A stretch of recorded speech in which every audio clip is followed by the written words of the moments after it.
ಶ್ರೀನಗರ ಆ ಘಟನೆ ನಡೆಯೋಕ್ಕೆ ಆ್ಯಕ್ಚುಲಿ ನಮ್ಮದು ಪ್ಲಾನಿಂಗ್ ಇರಲಿಲ್ಲ ಶ್ರೀನಗರ. ನಾವಿಲ್ಲಿಂದ ಆ ಸಾಂಗ್ನ ಪ್ಲ್ಯಾನ್ ಮಾಡಿದಾಗ ಲೇ ಲಡಾಖ್ ಅಂದರೆ ಒಂದು 5-6 ಜಾಗಗಳನ್ನ ಒಂದು ರಾಜಸ್ಥಾನ ಜೈಪುರ, ಇನ್ನೊಂದು ಬಂದು ತಾಜ್ ಮಹಲ್, ಅಲ್ಲಿಂದ ಲೇ ಲಡಾಖ್ ಹೋಗ್ಬೇಕಂತ. ಈ ಎರಡದವ್ರದ್ದು ಶೂಟಿಂಗ್ ಮುಗಿಸ್ಕೊಂಡು ಆದಮೇಲೆ ಡೆಲ್ಲಿಗೆ ಬಂದು ಇಳಿತೀವಿ.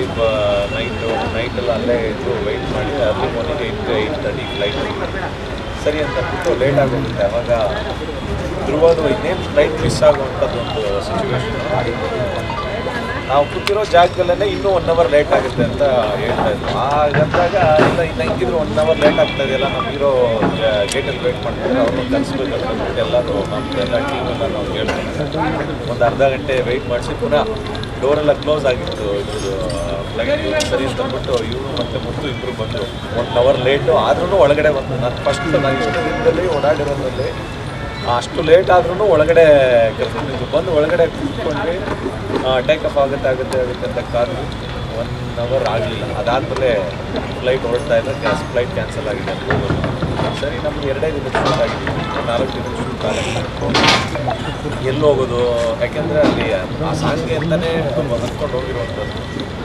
ಸರಿ ಅಂತ ಅಂದ್ಬಿಟ್ಟು ಎಲ್ಲ ಕೂತ್ಕೊಂಡು ಮಾತಾಡ್ಕೊಂಡು ಪ್ರೊಡ್ಯೂಸರ್ಗೆ ಹೇಳಿದ್ರು, ಎಲ್ಲ ಟೀಮೆಲ್ಲ ಕೂತ್ಕೊಂಡು ಕಾಶ್ಮೀರ ಹೋಗೋದಂತ ಅಂದ್ಬಿಟ್ಟು ಅಲ್ಲೇ ಡಿಸೈಡ್ ಮಾಡ್ಕೊಂಡ್ವಿ. ನಮಗೇನು ಫ್ಲೈಟ್ ಕ್ಯಾನ್ಸಲ್ ಆಗಿತ್ತು, ಅವ್ರೇನು ಮಾಡಿದ್ರು, ನಮಗೆ ಸಾಯಂಕಾಲ 4:30ಕ್ಕೆ ಒಂದು ಫ್ಲೈಟ್ ಮತ್ತು 6:05ಗೆ ಒಂದು ಫ್ಲೈಟ್ ಇತ್ತು. ಅದರಲ್ಲಿ ಒಂದು ಫ್ಲೈಟಲ್ಲಿ 14 ಜನ, ಇನ್ನೊಂದು ಫ್ಲೈಟಲ್ಲಿ 16 ಜನ, ಒಟ್ಟು 30 ಜನ ಹೋಗಿದ್ವಿ.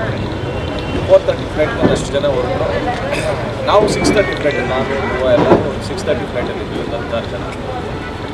ನನ್ನ ಇಡೀ ಲೈಫಲ್ಲೂ ಅಂಥದ್ದೊಂದು ಇದನ್ನು ನೋಡಿಲ್ಲ. ಯಾಕೆಂತಂದರೆ ಒಂದು 22 ನಿಮಿಷ ಎಲ್ಲರೂ ಜೀವನ ಕೈಯಲ್ಲಿ ಇಟ್ಕೊಂಡಿದ್ವಿ. ಅಂದರೆ ನಾವು ಅಂದ್ಕೊಂಡಿದ್ದು ಅಂದರೆ ಎಲ್ಲರೂ ನನಗೆ ತುಂಬ ಜನ ಫೋನ್ ಮಾಡ್ತಾಯಿದ್ರು, ಅದ್ರ ಬಗ್ಗೆ ಏನಾದರೂ ಒಂದು ನೀವು ಮಾತಾಡಿ ಅಂತ. ಬದುಕು ಬಂದಿದ್ದೀವಿ ಅನ್ನೋದೇ ಒಂದು ಖುಷಿ ವಿಚಾರ. ಅದನ್ನು ತಗೊಂಡು ಮಾತಾಡ್ಕೊಂಡು ನನಗೆ ಅದನ್ನು ಮಾತಾಡೋದು ಇಷ್ಟ ಇರಲಿಲ್ಲ. ಇವತ್ತು ನೀವು ಕೇಳ್ತಾ ಇದ್ದೀನಿ, ಆ 22 ನಿಮಿಷ ನಾವು ಅದರೊಳಗಡೆ ಹೆಂಗೆ ಬದುಕಿದ್ದೀವಿ ಅನ್ನೋದು 28 ನಿಮಿಷ. ಯಾಕೆಂದರೆ ಇದ್ದಕ್ಕಿದ್ದಂಗೆ ಒಂದು 8-9 ಸಾವಿರ ಅಡಿ ಕೆಳಗಡೆ ಹೊಂಟೋಗ್ಬಿಟ್ಟು ಅದು ಒಂಥರ ಗಾಳಿಪಟ ಆರ್ದಾಯ್ತು. ಆ ಎಕ್ಸ್ಪೀರಿಯನ್ಸ್ನ ಹೇಳೋಕ್ಕೂ ಆಗಲ್ಲ. ಒಂದೊಂದು ಸತಿ ನಮ್ಮೆಲ್ಲರೂ ಕಣ್ಣಲ್ಲೂ ನೀರಿತ್ತು. ಅವರು ನನ್ನ ಪಕ್ಕದಲ್ಲಿ ಸ್ವಾಮಿ ಕೂತಿದ್ರು, ಅವ್ರ ಪಕ್ಕದಲ್ಲಿ ಹೀರೋಯಿನ್ ಕೂತಿದ್ರು.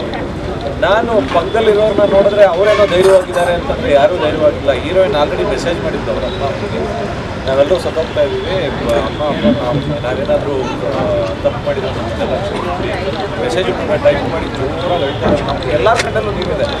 ನಮಗೆಲ್ಲರಿಗೂ ಜ್ಞಾಪಕ ಬಂದಿದ್ದೇನೆಂದರೆ ನಾವು ಅಮ್ಮ ನನ್ನ ಮಗು ಎಲ್ಲರಿಗೂ ಪ್ರತಿಯೊಬ್ಬರೂ ಆ ಒಂದು 22 ನಿಮಿಷ ಹೆಂಗೆ ಅದರೊಳಗಡೆ ಕೂತಿದ್ದೀವಿ ಅನ್ನೋದು ನಿಜವಾಗ್ಲೂ ಗೊತ್ತಿಲ್ಲ. ಆ ದೇವರೇ ನಮ್ಮನ್ನು ಕಾಪಾಡಿರೋದು. ಒಂದು ಪುನರ್ಜನ್ಮ ನಮ್ಗೆ ಎಲ್ಲರದು ಆ ಫ್ಲೈಟಲ್ಲಿ ಇದ್ದವರಲ್ಲಿ ಯಾರ್ದೋ ಒಬ್ಬೊಂದು ಆಯುಸ್ ಗಟ್ಟಿಯಾಗಿತ್ತು ಅನಿಸುತ್ತೆ. ನಾವೆಲ್ಲ ಬದುಕೊಂಡಿದ್ವಿ. ನಿಮ್ಮ ಮುಂದೆ ಕೂತ್ಕೊಂಡು ಹೇಳ್ತಾ ಇದ್ದೀವಿ. ನಿಮ್ಮೆಲ್ಲರ ಬ್ಲೆಸ್ಸಿಂಗ್ಸು, ನಿಮ್ಮೆಲ್ಲರ ಆರೈಕೆ ಅಂದರೆ ಇವತ್ತು ನಾವೆಲ್ಲರೂ ಇರೋದು